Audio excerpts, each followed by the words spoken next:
For more discussion on this topic, we are joined by Gautam Mukherjee, senior journalist, live from New Delhi, Bhuvan Lal, author and filmmaker from Los Angeles.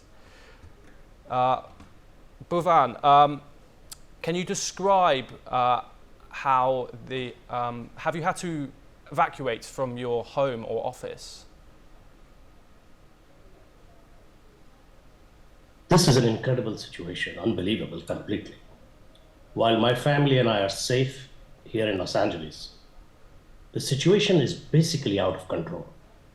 For the past 5 days, the fires have been growing on the west side of Los Angeles.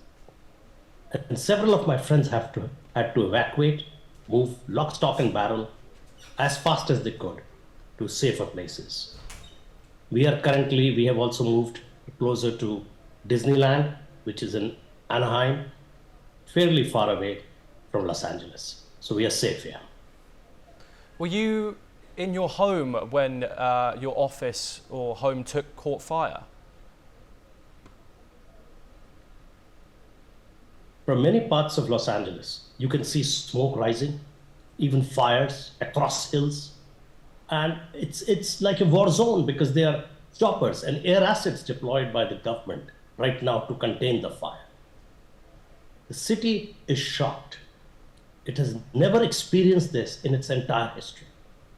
Lots of people have moved to hotels. All the big hotels are taken over. All the shelters are filled with people. Many people have pets and they have to move with their pets and take care of their pets. Some people keep horses on their backyards. And Whereabouts are you living right now?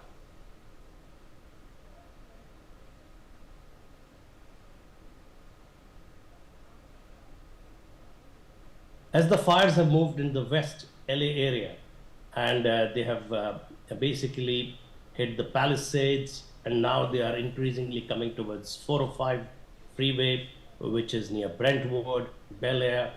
So a lot of people have to evacuate from the West LA area, even Santa Monica. And we have had to move from there to Anaheim. Did you get help from the fire department in evacuation and rehabilitation? The city has come together in many ways. The firefighters and the first responders have done an absolutely marvelous job. They're still at it 24/7. You can't even imagine the number of choppers in the air. There are about 14, 15 choppers I saw, just picking up water, putting it out, and precision flying by big tanker planes. The US Air Force planes from other places, they've all come together and they are trying their best to extinguish the fire. One of the major landmarks here is the Getty Museum, which houses treasures worth about $3 to $4 billion. And that is being saved right now as we speak. They're trying their best to put water over there and control the fire and contain it. The winds are making it difficult. Today the winds are milder, but initially the winds were very harsh and they were making the job extremely difficult. But the firefighters were at it and they have done a very good job. They're still at it. My salute to them. The city has also offered a lot of support. In a situation like this, all the resources are available. It's tough. It's very tough because people are angry. You imagine losing your home, your entire belonging, the entire family history getting wiped out, people's entire libraries, photographs, memorabilia, personal belongings, all going up in smoke in 30 minutes. So people are angry and they are venting their anger at the government. And the government has limited resources, limited budgets. And they are working very hard. They are trying to contain it and do whatever they can. I'm just wondering, some reports are stating that fire hydrants went dry and there is not enough water to put out the flames. Are you angry with the government? Are other people angry with the government for this issue? Yes. Yeah, there is fire shortage issues in certain parts and in the initial parts. The requirement was 4 times of what is actually normally available, and they were not prepared. So those issues have come up, and some of the houses that have been lost because the fire hydrants didn't have enough water.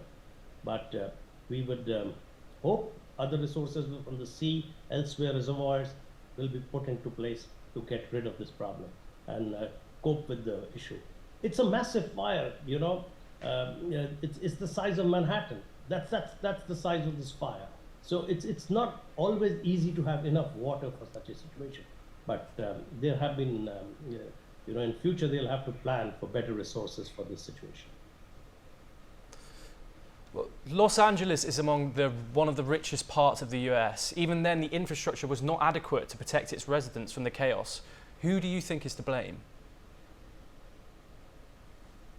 The LA city has some of the richest people and celebrities living here, film stars.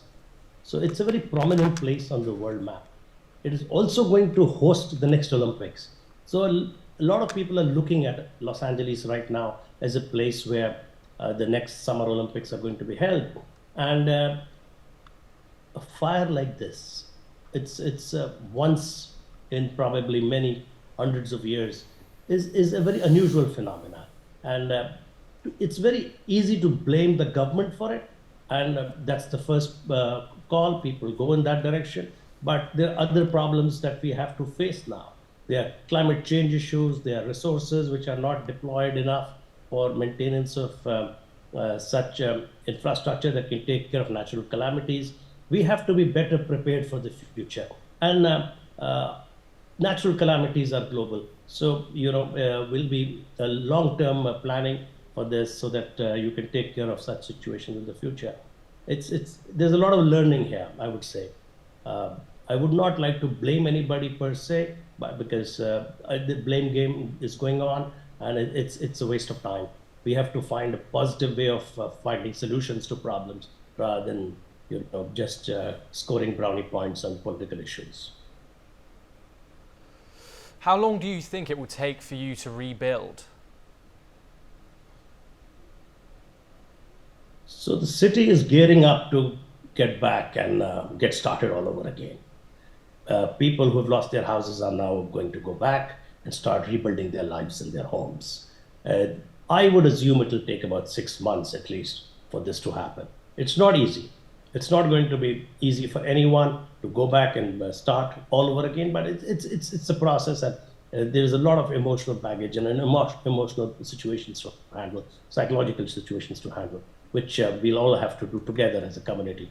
And here in LA, I feel people will have, and I've seen people here coming together, very, very supportive of each other. Lots of companies have come forward, you know, to help. For example, Uber is helping people with drops, free drops. Airbnb is giving out their facilities and rooms for people to house. So there is a lot of other things happening on the side, the humanitarian side, the side of America the world doesn't normally see.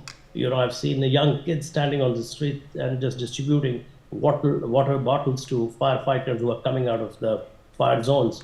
You know, there are a lot of nice things also you see in situations like this when the worst of the environment is there. So it's in that direction too. What lessons would you say you've learned from this whole situation? Lots of lessons here, lots of lessons. Lesson number one, be prepared for any eventuality, personally. So you should be ready to gather your belongings in 30 minutes, get in a car, get on a freeway, get out of it. So that's for a natural calamity. And this region is also prone to earthquakes. So people normally keep themselves ready and are ready for such situations. But going forward in the future, you will need a lot of that. A lot of people will have to have, for example, I'll give you a very specific example. A lot of people have electric cars. So the electric cars got into a lot of trouble. Thank you very much, Bhuvan, for joining us live from Los Angeles.